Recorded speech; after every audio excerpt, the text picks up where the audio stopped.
नमस्कार, tri city update में आपका स्वागत है। मैं हूं रमेश हांडा। सबसे पहले नजर डालते हैं खास खबरों पर। नाबालिग लड़की को भेजना था जुवेनाइल होम, भेज दिया जेल। मुलैया थाना पुलिस का कारनामा।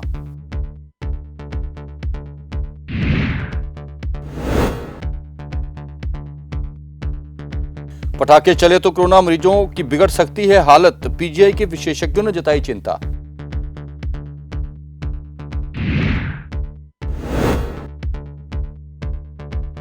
और किसानों ने जीरकपुर में किया चक्का जाम, कई घंटे लगा रहा लंबा जाम, लोग हुए परेशान। और अब खबरें विस्तार से। चंडीगढ़ पुलिस का एक नया कारनामा सामने आया है। चंडीगढ़ पुलिस ने लड़ाई झगड़े के मामले में 2 गुटों पर मामला दर्ज किया था, जिसमें एक नाबालिग लड़की भी शामिल थी। पुलिस ने सभी को गिरफ्तार किया और कोर्ट में पेश कर बुड़ैल जेल भेज दिया, जबकि नाबालिग लड़की को जुवेनाइल होम भेजना चाहिए था। इस संबंध में लड़की ने अपने पेरेंट्स के साथ एसएसपी से मुलाकात की है और शिकायत दी है। एसएसपी ने आश्वासन दिया है कि इस मामले की वह जांच करवाएंगे। नाबालिग लड़की से हुई छेड़छाड़, पुलिस ने बनाया मारपीट का मामला। भेजना था जुवेनाइल होम, भेज दिया बुड़ैल जेल। छात्रा ने लगाई एसएसपी से इंसाफ की गुहार।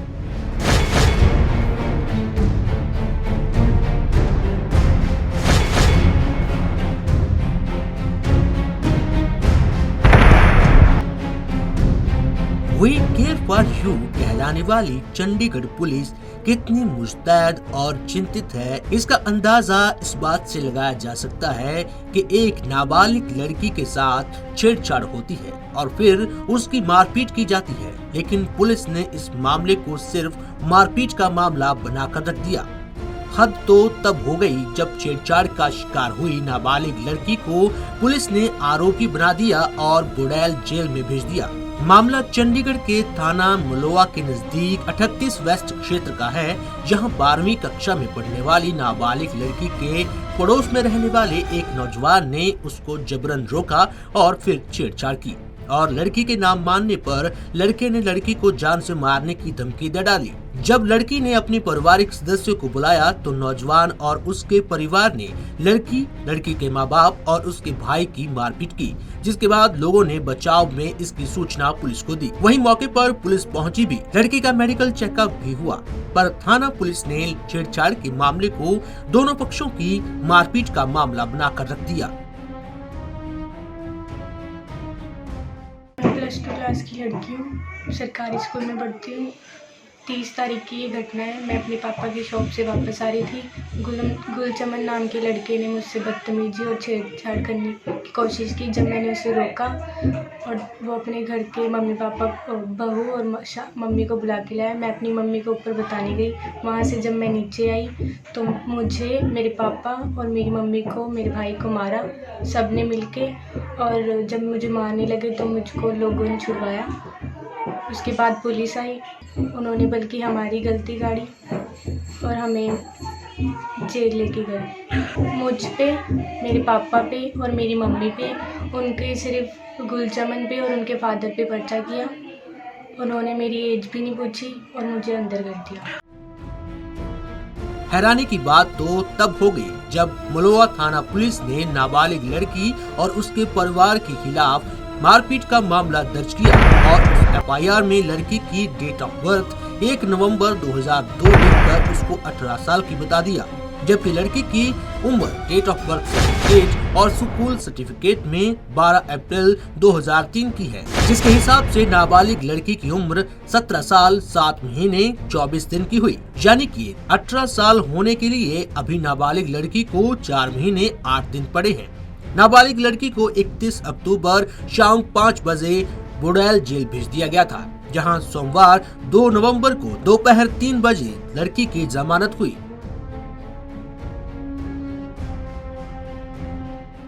मेरे भाई को मुझे मारने की धमकी दी कि मैं साथ चल वरना तेरे भाई को मार दूंगा। मेरी उम्र 17 साल है।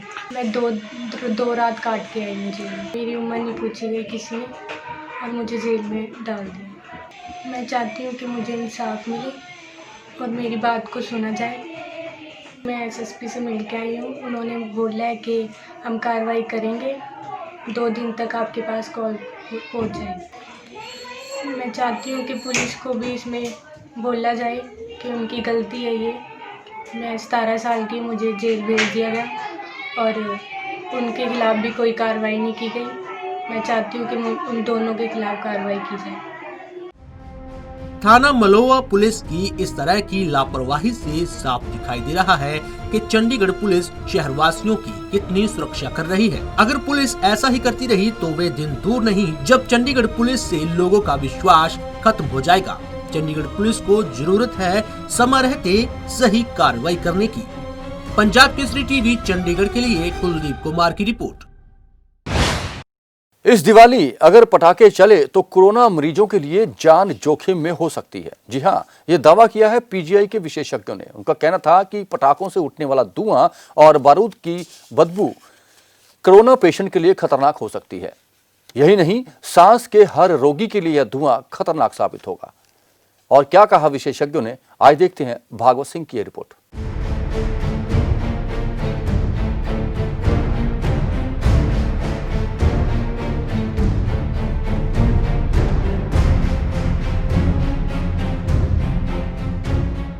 दिवाली बस कुछ दिन दूर है और दिवाली से ठीक पहले एक चर्चा छिड़ गई है कि अगर इस बार पटाखे जलाने की परमिशन सरकार देती है तो उससे कोरोना का खतरा और बढ़ जाएगा।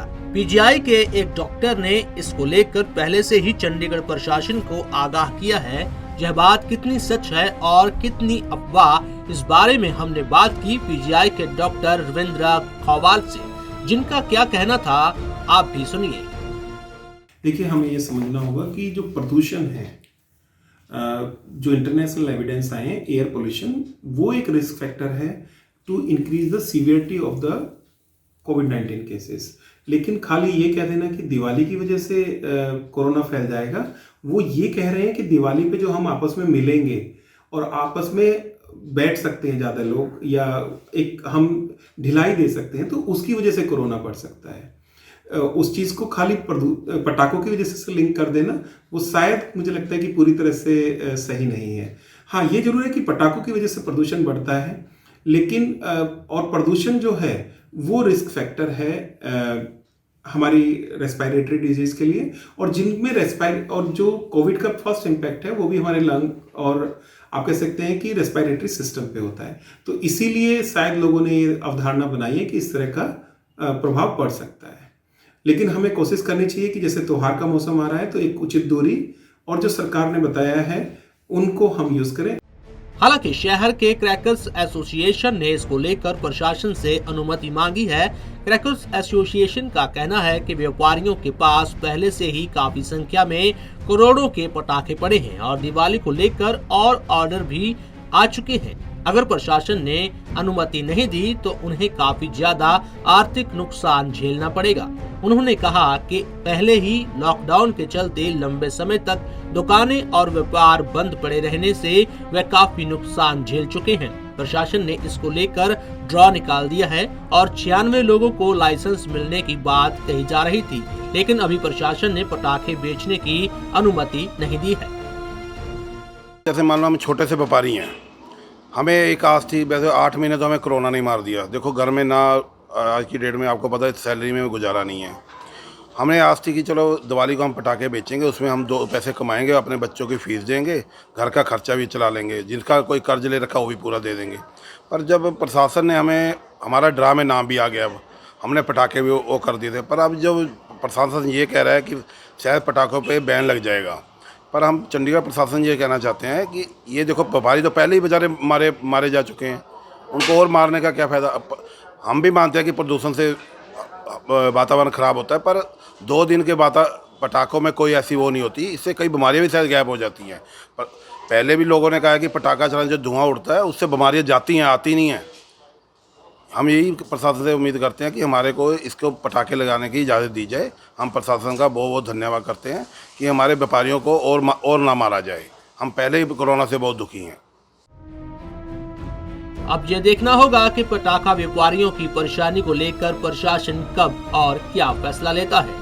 पंजाब केसरी टीवी चंडीगढ़ के लिए भगवत सिंह की रिपोर्ट। पंचकुला की सीएम स्क्वाड फोर्स ने नकली मिठाइयों से भरा एक वाहन जब्त किया है। वाहन के साथ साथ नकली मिठाइयां सप्लाई कर रहे एक शख्स को भी गिरफ्तार किया गया है और 340 किलो मिठाइयां जब्त कर ली गई हैं। स्वास्थ्य विभाग ने मिठाइयों के सैंपल जांच के लिए करनाल लेबोरेटरी भेज दिए हैं। ये मिठाइयां रायपुर रानी और आसपास के सूबों में सप्लाई होनी थी।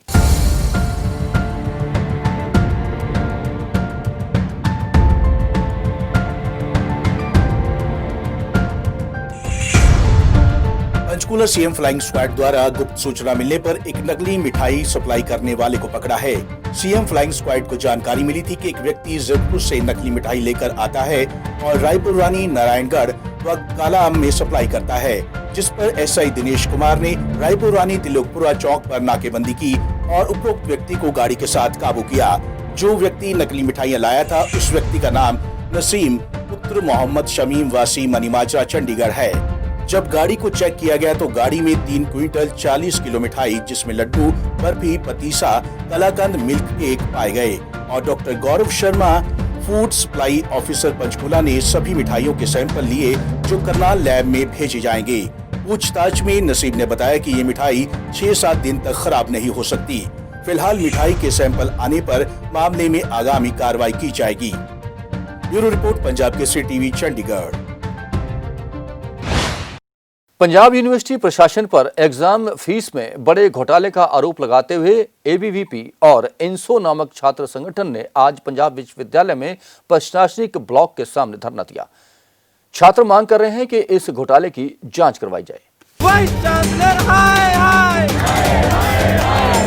वाइस चांसलर हाय हाय,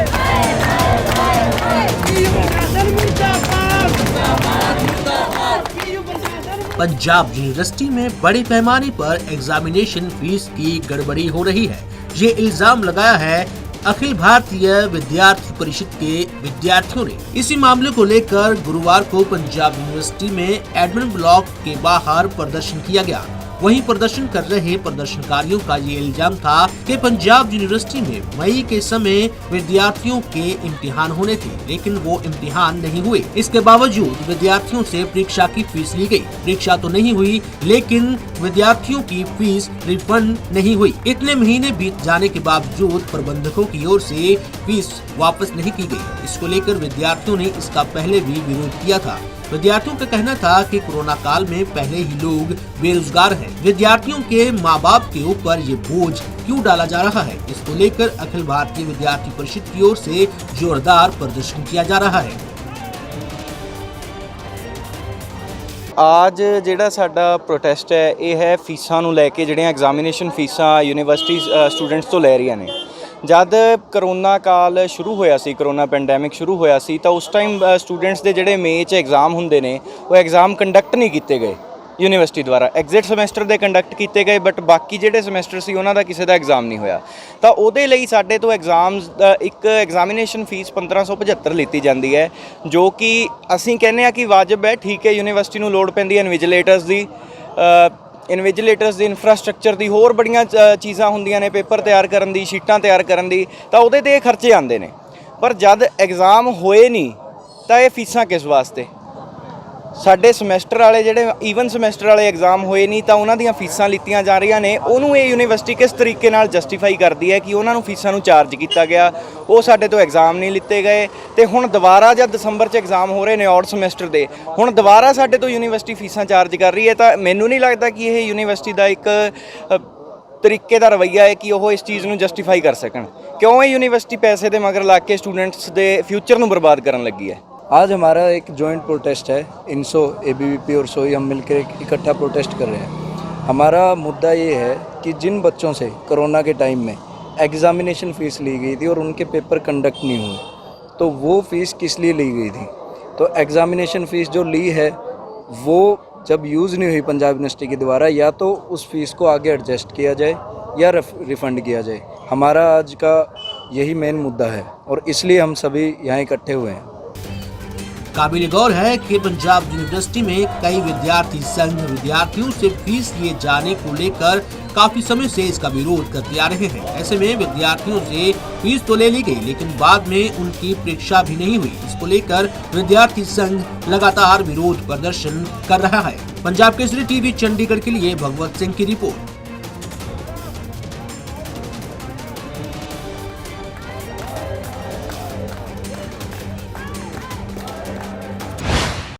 यूटी व एमसी से जुड़े 18 संगठनों के कर्मचारियों ने आज एक साथ धरना दिया। कर्मचारियों ने ऐलान किया है कि अगर उनकी मांगों पर शीघ्र ध्यान न दिया गया तो वे 26 नवंबर को पूर्ण हड़ताल करेंगे।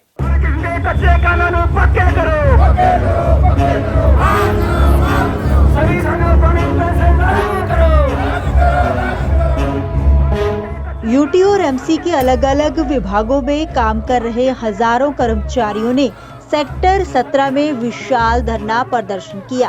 इस रैली में बिजली, पानी, बागवानी, सड़क, सिडको, सफाई कर्मचारियों के संबंधित 18 यूनियनें शामिल हुई। इस दौरान यूनियन ने रैली का ऐलान किया कि वह 26 नवंबर को बड़े स्तर पर हड़ताल करेंगे, जिसमें कोई भी कर्मचारी काम पर नहीं जाएगा। इसके अलावा दिवाली पर भी बिजली कर्मचारियों की तरफ से निजीकरण के विरोध में प्रदर्शन करने की चेतावनी दी गई है।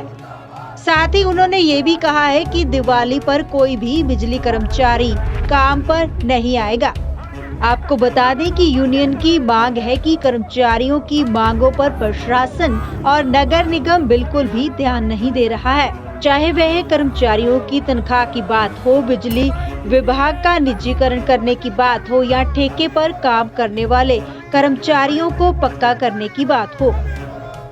एडमिनिस्ट्रेशन को हड़ताल का जो नोटिस देना है, जो हमारी पेंडिंग मांगे सरकार उस मांगों को लागू नहीं कर रही, और जो एमसी अथॉरिटी है ये भी जो हमारी एमसी की मांगे हैं इसको पूरा नहीं कर रही। हमारा जो ये नोटिस का प्रोग्राम आज आया, आज हम अपनी डिमांड रखने के लिए आए कि भी हमारे बीच में जो 20-25 साल से डेली वेज वर्कर काम कर रहे हैं उनको पक्का किया जाए। एक हमारे में जो ठेकेदार सिस्टम चला है और ठेकेदार को भी हटा के जैम का प्रोग्राम शुरू किया है, हमारे साथियों को वो उनके थ्रू कर रहे हैं। हमारी डिमांड है कि जैसे दिल्ली सरकार ने ना को डिपार्टमेंट के थ्रू किया, इनको डिपार्टमेंट के थ्रू किया जाए। और जब हम वर्करों की सैलरी की बात करते हैं तो कहते भी हमारे पास फंड नहीं है, इनको 2-2, 3-3 महीने रोड में सैलरी नहीं होती। तो जब फंड की बात करते हैं, और जो हमारे को ये घड़ी बंदी है, इस घड़ी का 18 लाख 18.5 लाख रुपया एक महीने का जड़ा रेंट जी एमसी दे रही है घड़ियाँ की कंपनी को, 18.5 लाख रुपया एक महीने का। तो अगर हम अपने वर्कर की सैलरी की बात किए तो उसके लिए फंड नहीं है। हम इसका विरोध करते हैं कि जो बेफजूल के खर्चे हैं, एमसी पे पैसा है नहीं वर्कर देने के लिए, फिर ये घड़ियाँ का खर्चा कहाँ से दे रहे। 2004 के बाद जो पेंशन बंद की गई है, उनको ऊपर पुरानी पेंशन बहाल करने के लिए, डिपार्टमेंट में जो खाली पड़ी पोस्टें उनको भरने के लिए, और जो सरकार बिजली समेत सारे डिपार्टमेंट को प्राइवेट कर रही है, वो प्राइवेटाइजेशन जो है वो रोकने के लिए, और जो सरकार ने फैसला किया है कि 50 साल की उम्र और 33 साल की नौकरी जो पहले होती है उसके आधार पर कर्मचारियों को रिटायर करने के लिए, और तमाम उन मांगों को लागू करने के लिए, चाहे वो डीसी रेट है, डीए बंद किया हुआ है, उन मुद्दों को लेके ये धरना जो है दिया जा रहा है। तो हमने उससे आगे फैसला किया है कि 26 नवंबर को हम एक दिन की मुकम्मल हड़ताल करेंगे। उस हड़ताल के लिए सरकार का जो अर्जर रवैया है, चाहे वो केंद्र सरकार है, चाहे प्रशासन है, चाहे निगम अथॉरिटी है, उनका वो रवैया जो है जिम्मेदार होगा। आपको बता दें कि चंडीगढ़ प्रशासन और नगर निगम में काम कर रहे कर्मचारी काफी लंबे समय से अपनी मांग को लेकर प्रदर्शन कर रहे हैं और प्रशासन को अल्टीमेटम भी देते आ रहे हैं। इस बार इन्होंने 26 नवंबर को बड़े स्तर पर प्रदर्शन का ऐलान कर दिया है। साथ ही यह भी कहा गया है कि कोई भी कर्मचारी काम पर नहीं आएगा। पंजाब केसरी टीवी चंडीगढ़ के लिए भागवत सिंह की रिपोर्ट। कृषि बिलों को वापस लेने की मांग कर रहे किसानों ने जीरकपुर में चक्का जाम कर दिया। यह चक्का जाम कई घंटों तक चला, जिसके चलते कई मीलों तक वाहनों की कतारें लगी रहीं। यहां तक कि इमरजेंसी वाहनों को भी किसानों ने रोके रखा। इस वक्त की बड़ी खबर जीरकपुर से। जीरकपुर में लगा कई किलोमीटर लंबा जाम। किसानों के चक्का जाम की वजह से लगा जाम। जाम में फंसी कई एम्बुलेंस। आम जनजीवन हुआ प्रभावित। एक बार फिर आपको बता दें कि जीरकपुर में लगा कई किलोमीटर लंबा जाम। किसानों के चक्का जाम की वजह से लगा जाम। जाम में फंसी कई एम्बुलेंस। आम जनजीवन हुआ प्रभावित।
पुलिस ने सेक्टर 17 से 15 ग्राम हेरोइन सहित एक शख्स को गिरफ्तार किया है, जिसकी पहचान दिनकर भारद्वाज के रूप में हुई है, जो कि सेक्टर 22 का रहने वाला है। पुलिस पता लगा रही है कि इस शख्स की चेन किस किस ड्रग पेडलर से जुड़ी हुई है। इस वक्त की बड़ी खबर चंडीगढ़ से। 15 ग्राम हेरोइन समेत एक गिरफ्तार आरोपी को भेजा 14 दिन की न्यायिक हिरासत में। सेक्टर 22 में दिनकर भारद्वाज उर्फ गिन्नी के रूप में हुई आरोपी की पहचान। नाकेबंदी के दौरान की हेरोइन बरामद।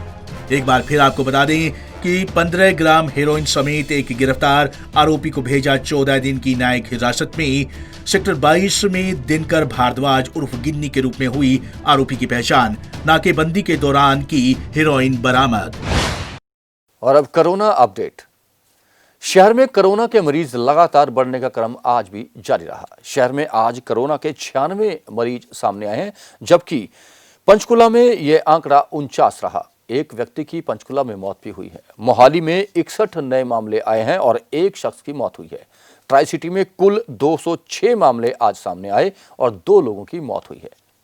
आप सभी अनुरोध है कि कोरोना से बचने के लिए सोशल डिस्टेंसिंग बनाकर रखें, मास्क पहनकर रखें और बार बार सैनिटाइजर से हाथ साफ करते रहें। और मौसम, चंडीगढ़ में आज का अधिकतम तापमान 31 डिग्री सेल्सियस और न्यूनतम तापमान 13 डिग्री सेल्सियस रिकॉर्ड किया गया। बुधवार की रात इस सीजन की सबसे ठंडी रात रही। मौसम में नमी की अधिकतम मात्रा 34% रिकॉर्ड की गई। आने वाले 24 घंटों में मौसम विभाग का अनुमान है कि आसमान साफ रहेगा, धूप खिली रहेगी, लेकिन हवाओं की गति बढ़ सकती है, जिसके बाद रात के तापमान में और गिरावट आना संभव है। ट्राई सिटी अपडेट में अब तक के लिए बस इतना ही। कुछ और खबरें लेकर फिर हाजिर होंगे। तब तक के लिए रमेश हांडा को पूरी टीम के साथ आज्ञा दीजिए। नमस्कार।